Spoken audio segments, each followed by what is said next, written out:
So we're going to continue our class from an all fours position, and you can see I've placed a blanket here just to soften the texture of the carpet and my knees.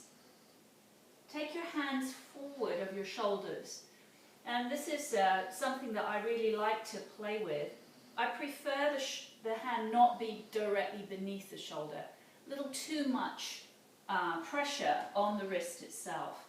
So better to have the hands a little ahead. The knees apart about hip distance. Inhale and drop the belly towards the floor and look forward slightly without throwing your head back.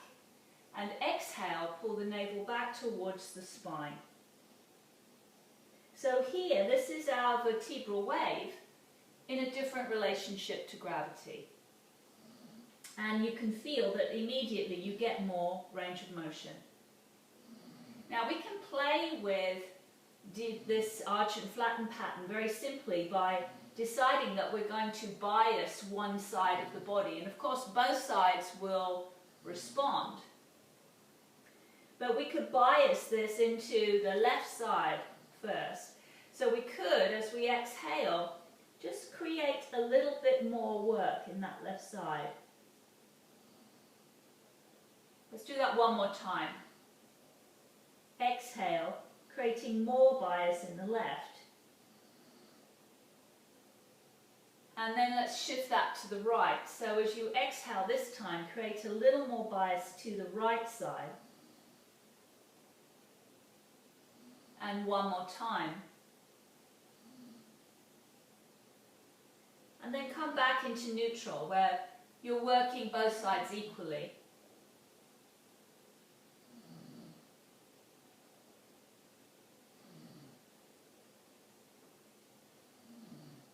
Next time you come through center, remain, and draw the left leg forward between your hands. This always looks a little ungainly, nothing much you can do about that. Runner's lunge. And from our runner's lunge position here, we can start to straighten the front leg and send the hips back towards the back leg. So what this will do is it'll create a little bit of resistance in the back of the front leg. A little hamstring work.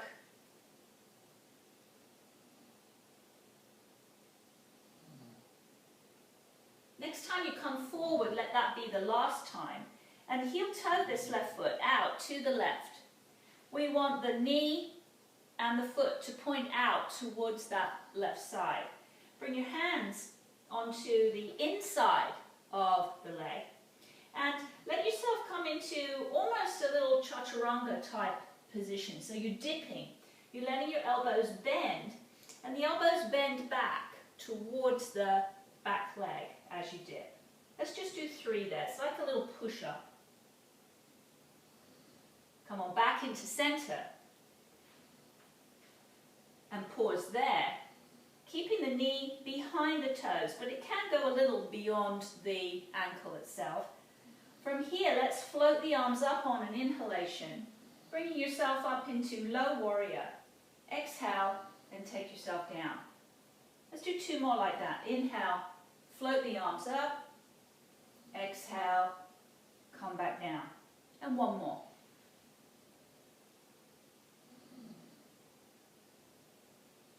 At the end of that one, let's change sides.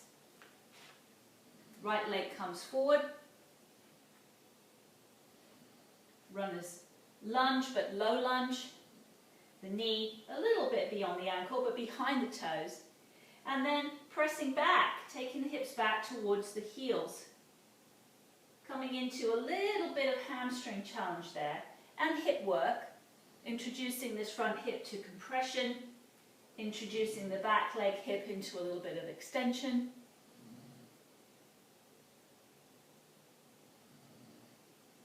One more. As you come forward this time, change the angle of the right leg. So heel toe the foot out to the side. My right foot and my right knee now pointing out and away from my body. Hands come to the inside here. Now here there's not as much pressure on the wrists, because you've got more of your body resting on the ground. So here we can arrange a little bit of a chaturanga dip, just nodding your head down towards the floor. Gives the arms a little challenge, wakes up that right hip a bit more. Let's do one more. Coming back into center then, positioning the right foot again, and as you inhale, floating the arms up, coming into low warrior. Inhale comes up, exhale goes down. Last one.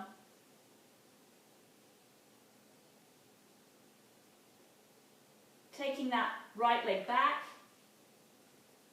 Here, taking the hands forward again, so that again we're reducing that pressure to the wrist. Curl the toes under and pop yourself up into down dog for the first time. Down dog, give it a little walk. Heels coming towards the ground.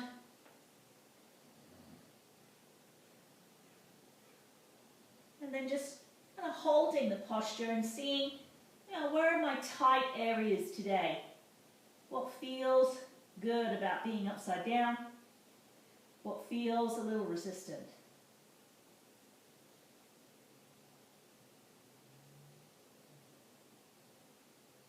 Bending your knees then, start to walk your hands back towards your feet. And bring yourself into a soft forward fold with the knees quite bent. The arms hanging down, the head hanging down, kind of like a rag doll.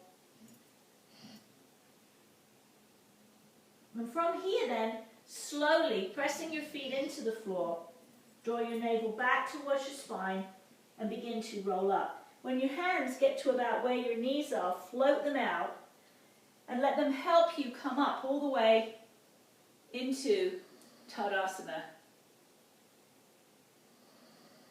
Nice. Let's remove the blanket. And whenever we get that moved out of the way, we know we're going to do some serious standing work. Stand in the middle of your yoga area and take your feet quite wide apart. Here, we want to turn the left leg out. So let's do that. The whole foot turns out. The foot turns out, the knee turns out. But it's just as important to turn in this back leg. So the way that we do that is actually to spin the heel out. And when we do that, the right knee and right foot points towards the short edge of my mat. I'm going to bring my hands onto my pelvis here. And it's important to me that your pelvis has a bias towards that short edge. That way, we keep the pelvis and the femur and the sacrum all moving as one unit. And it results by keeping this really nice, soft phase in the groin here. There's no hardness there and reduces the chance of injury in this back hip. So with the hands on the hips and the pelvis slightly biased towards that short edge, rotate your rib cage towards the front of the room. And take a look at your left knee as you bend it. We want to bend the knee and send it forward towards the toes, but not beyond the toes. If when you bend your front knee, you find that your knee goes beyond your toes, take a wider stance so that you can take up a bit more space. Let's go one more. We also want to watch that the knee is not rolling in. Sometimes the knee does that. And we want to watch for that. The way that we're going to steady that out is to work more in the outside of the leg, the outside of the foot. And maybe even, for those of you with a little flat feet, lift the big toe of that front leg. And that will create an arch and create some more steadiness in the front leg as you work. We're going to go one more on this side. And then come up into center. Turn the feet and the femurs to face forward.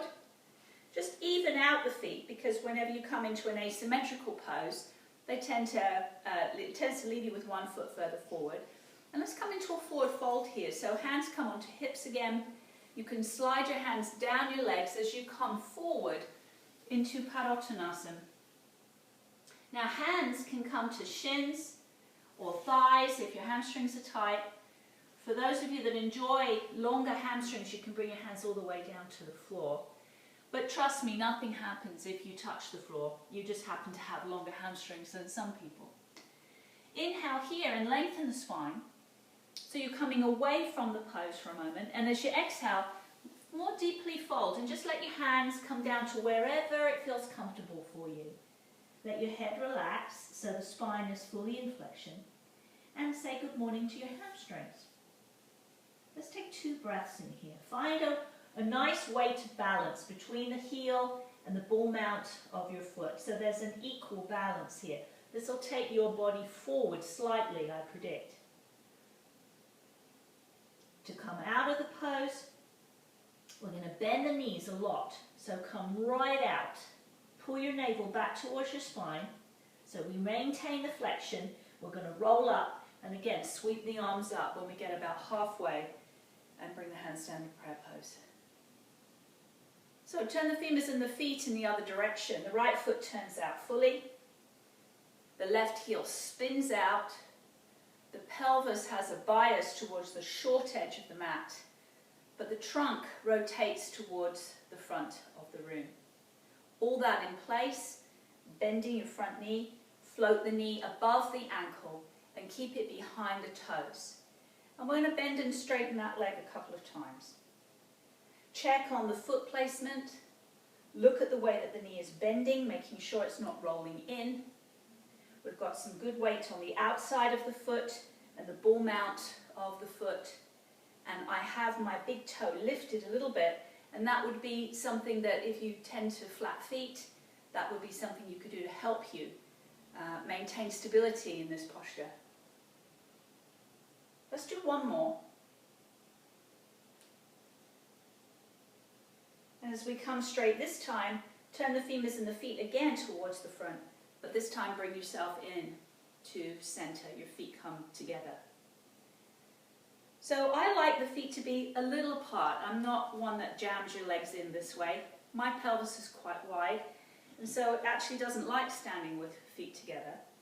But let's add a little balance in here. Shift your weight to your left leg, and bending your right knee, just float the right leg up.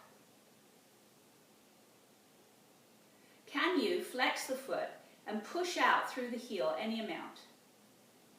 And then come back into center and drop the leg down.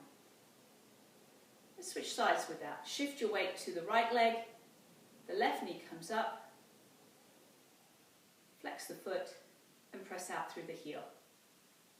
And bring it back and down. Step out again. Wide stance. Turn the femurs and the feet to the left side. Remember that little spin out on that right heel. Remember the position of the pelvis biasing towards the short edge of the mat, and the rotation of the trunk, which brings the trunk facing more forward. Bend the front knee as before, but this time maintain the stance. And from the shoulders, sweep the arms out and up. Now, could we bring the arms down as we straighten the leg and sweep the arms out as we bend the knee? Go a few times like that, just including the arms into the position. We're going to go one more. And holding it in this position, drop your right hand towards the back leg. So the left arm sweeps up towards the ceiling. One more breath. And then release it out. And dropping the arms down, straighten the front leg. So we're exploring Warrior 2, just a little bit. Right foot turns out, left heel spins out, bias of the pelvis towards the short edge of your mat, bias of the trunk towards the front of the room. And bending the front knee, we can float the arms out and straighten the front leg. So we just make it nice and easy. Nice, easy pattern. Just playing with it a little bit. Pause the next time that you're there. And this left hand then can come down to the left leg And the right arm can go up towards the ceiling. And take one more breath. And let's bring it back and down and turn the feet in. Keep the feet wide this time and hands coming onto the hips. Once you've leveled up those feet, float yourself forward and down. All the way to the floor. This time, bend your left knee and walk yourself over towards the left side a little bit, letting this inner right thigh move down towards the floor. And you'll probably, I predict you'll feel some resistance here on the inside of the fly, maybe in the hamstring on this leg also. Let's come back into center and walk it over to the other side, bending the right knee, staying low. And taking the hands over, again, maybe sensing some resistance in here. Be careful. Back you come into center. Inhale and come halfway up. And as you exhale, float this down a little bit more deeply. And those of you that are touching the floor, turn your fingertips around towards the back of your mat and walk them towards the back of the mat, bringing the crown of the head down towards the floor. The head does not have to touch the floor. Nothing happens if the head touches the floor. Walk it back. Bend your knees very much. Pull your navel back towards your spine. So here the whole pelvis is tipped back. Start to sweep yourself up, bringing your arms out and up, all the way to the top, and hands come down to prayer pose. Okay, let's refine Warrior 3. So turn the femurs in the feet. We're familiar with that, the spin out of the back leg, the position that I want in the pelvis, the position I want for your trunk. We open the pose out this way. Now let's refine it a little bit. In this position, the tendency is to put weight, a lot of weight, in the front leg. But if we think about the name of this pose, this is Warrior 2, Virabhadrasana 2. If you were a warrior, you would be sighting with this front hand. You would be holding your javelin or your spear in the back hand. And so actually you would want your weight to be a little back. And that's how I like this pose. It's not traditional, but it is the way I like it. So weight goes into the back leg. We can keep the back arm straight as a nod to tradition. The front arm lifts slightly because you're sighting through those front fingertips. And then deepen the bend in the front knee. Take a couple of deep breaths in here. This is warrior.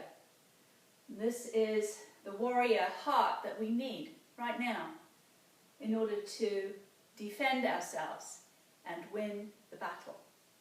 One more breath. To come out of the pose, release the arms and straighten the front leg. Turn the femurs in the feet. Let's go in the other direction. Pay attention to the back heel, to the pelvis, to the trunk, to the way that the arms rest out as you bend that front knee. Once again, if we're sighting in this direction, then we need a little bit more weight in the back leg. If we had our javelin here, ready to throw, we would be slightly tilted. Take a couple deep breaths, and as you exhale your next breath, bend the front knee, keeping the knee above the ankle, behind the toes, and just feel the strength in this posture. Press your feet down into the floor. Trust the ground to be beneath you. One more breath here. And releasing the posture, straighten the front leg and let the arms descend. Turn the femurs in the feet, bring the feet in together. Inhale here, float the arms up, and as you exhale, dive yourself out and forward and down. Tuck your chin and look back between the feet and shift your weight so that there's a balance of weight between the ball and the heel of the foot. Relax your head and your neck. If you're touching the floor, great. If you're not, hands come onto thighs or shins. Wherever you need to support yourself, in order to not strain the hamstrings. Bend the knees a lot, pull your navel back towards your spine, roll up, sweep up, look up, and hands come down into prayer pose or namaste. Fabulous. Let's go down to the floor.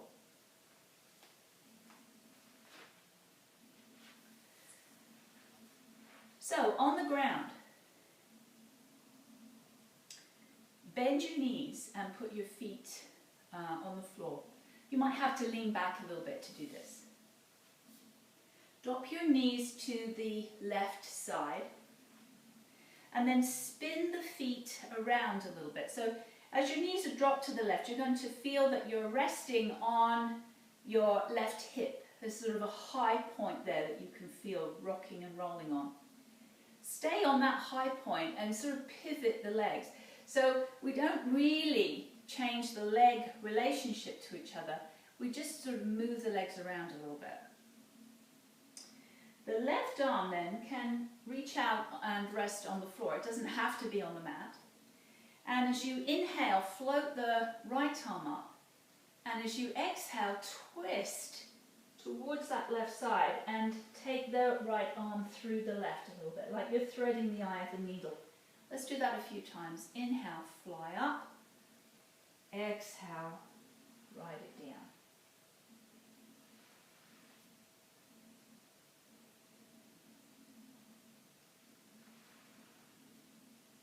Last one.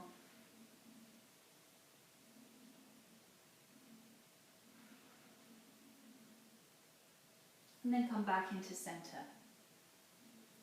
Position the legs in the starting point. Drop the knees to the right side.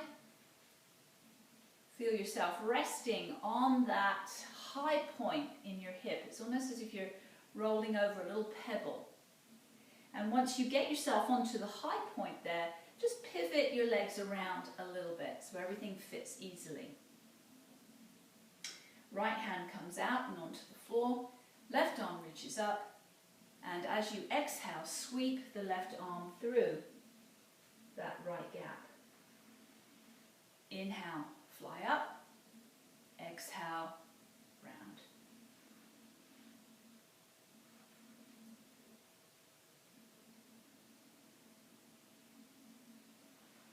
Let's do one more.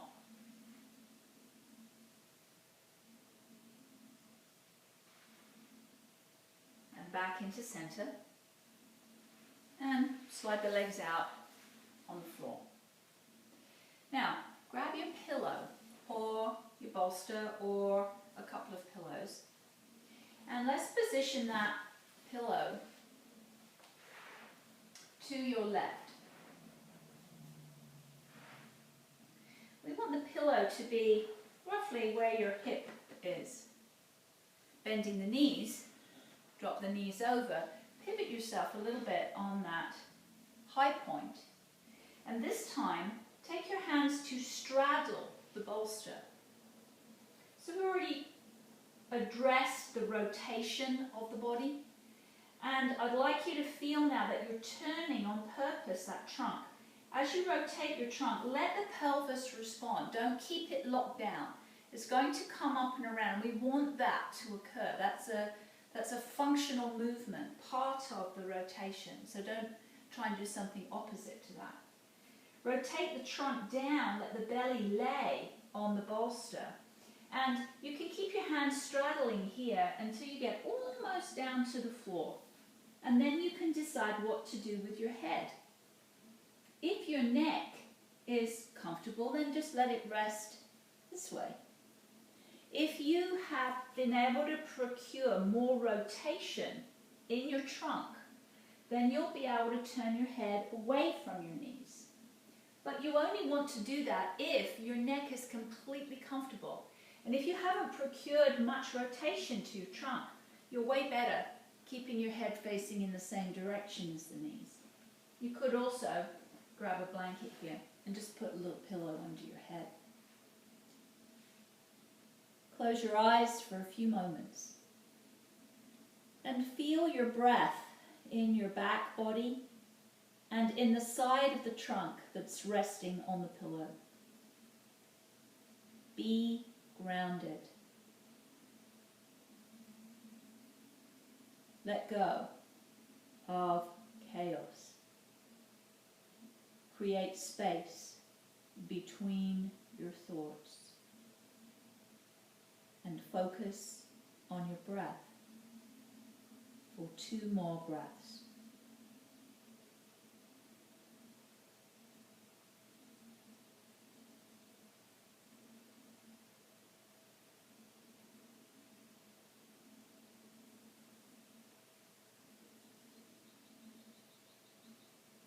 On the next exhalation, draw the hands down, push the floor away, and bring yourself up into sitting. Slide the legs around. Let's move the bolster over to the other side. So your pillow or whatever you've managed to organize there. I like a little blanket on the pillow there. Legs, knees bend, tip, rest on that little high point, rotate. And as you turn your trunk down, remember that your pelvis needs to come with you as you turn. So don't keep it locked back, let it come with you. Rotate down towards the pillow and slide your arms forward. And again, it's going to depend on how much rotation you've been able to procure. If you can get more rotation and comfortably turn your head away, then go with it. If that's not comfortable in your neck, don't try it. Keep it facing this way. And again, rest. Close your eyes, just for a few breaths. Feel the breath moving in this side of your body.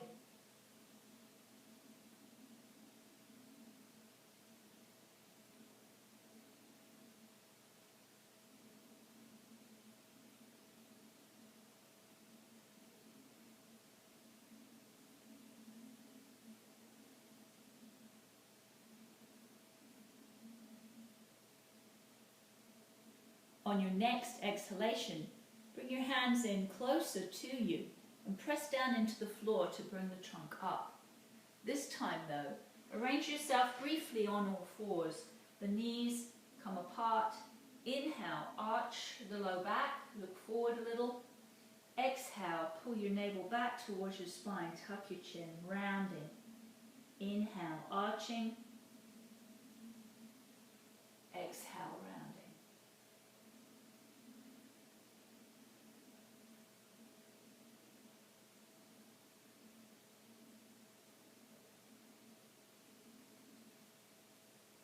Time you come through neutral, remain, and keeping the knees apart just a little bit, pull the bolster into the entry to that knee V and ease yourself forward into supported child's pose. And again, the position of your head is going to be dependent on what you feel is comfortable for you.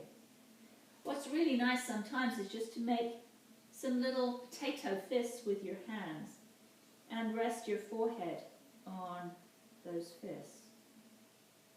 Take a few deep breaths here, and you can feel as you increase the depth of your breath, you're going to feel these floating ribs broaden to accommodate for that more space that you're taking up in the lung area.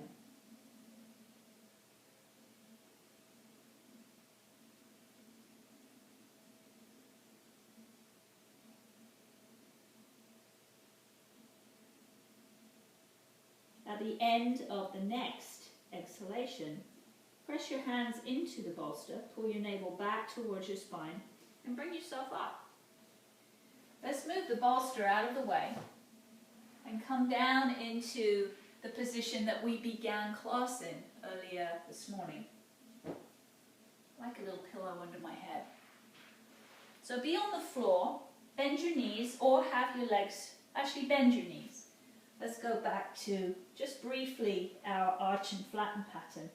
Inhale, arch, exhale, flatten.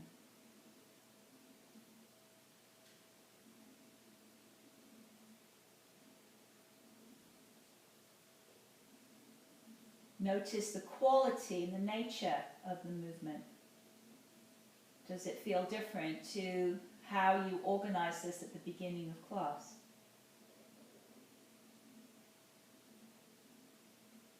Next time that you exhale, remain there, pressing your back into the floor for just a moment. And then release it, allow it to go into what it considers to be neutral. And from here, re-establish the position that you had started in when we did the scan. So either that was knees bent, in which case remain, or you can straighten your legs out. I'm going to come to one side so I can guide you through the scan. You stay where you are.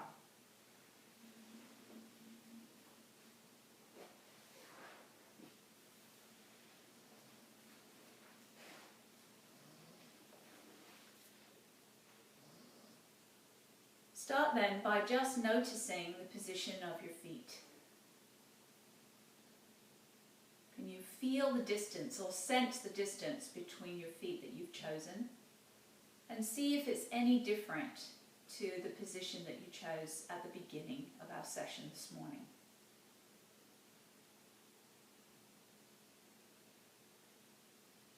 Is there more weight in one foot or one leg than the other?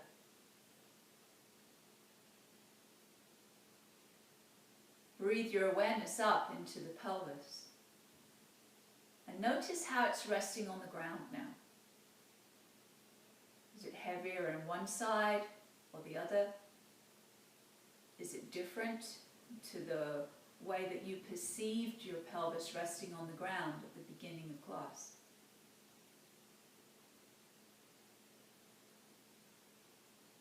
Inhale your awareness to the lumbar region of your spine. What kind of quality is that lumbar arch now? Is it very arched away from the floor? Is it flattened into the ground? What differences do you perceive in what you're noticing?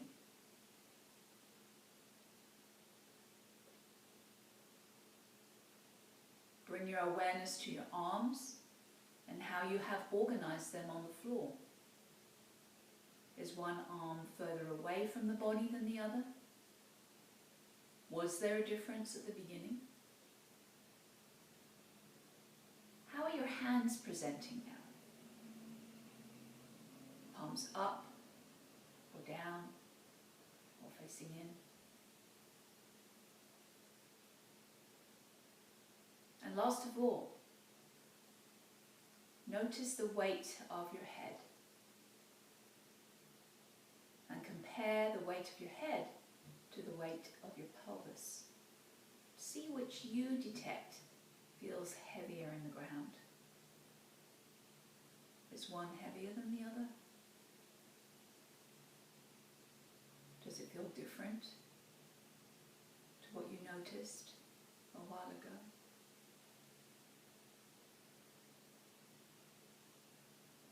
From here then, let's come into our relaxation. And you can choose a different position. You might use the bolster or pillow underneath the knees, or you might cover yourself up with a blanket so you don't get cold. And once you've got yourself comfortable, then we'll do a short relaxation together.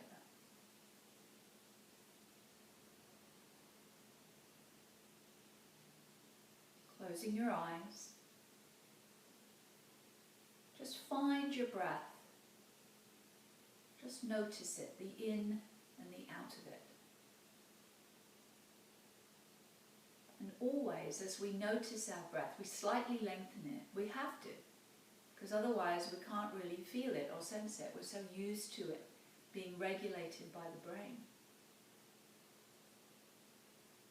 Pretty soon, your brain will take back over command of the breath. It doesn't like it being a voluntary action. So take these few deep breaths, just expanding the ribs. And focus on the exhalation. As we breathe in, blood pressure goes up just a little tiny bit. And as we breathe out, our blood pressure goes down a little tiny bit. So can you focus on the exhalation? Can you let go? Can you rest?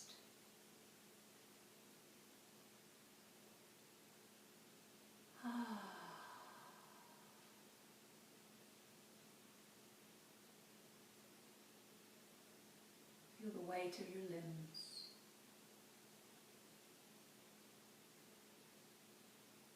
Can you feel your heartbeat?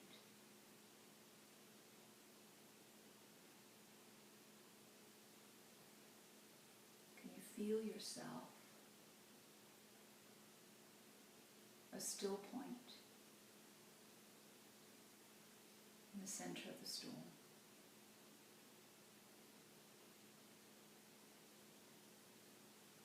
Relax deeply. Let go. Let go.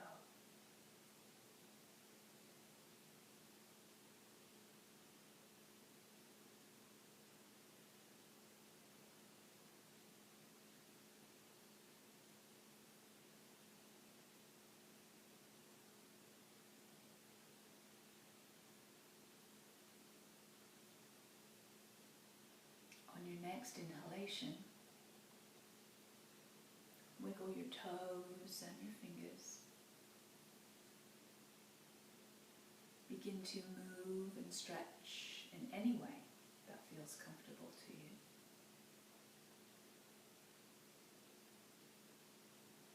And as you come back into the day,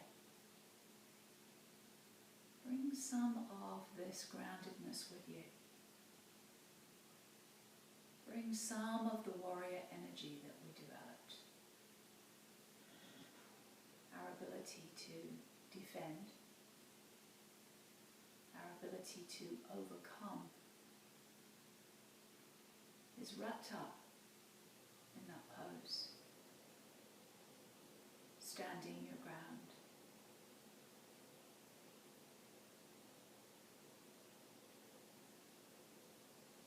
If you've rolled to one side, then use your top arm to push yourself up and away from the floor. And arrange yourself in a comfortable seated position. You don't have to sit cross-legged. You can choose another way to sit. Just be comfortable. And pay some attention to your posture here. So here, lengthen the spine. See if you can draw the weight of the shoulders above the hips, the head above the shoulders. And close your eyes here just for a moment more. Let the weight of the limbs ground you. And from that groundedness, ascend through the crown of the head, skyward.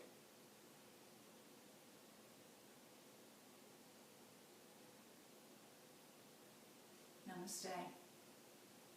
Thank you for joining me today. Be well, my friends. Be well.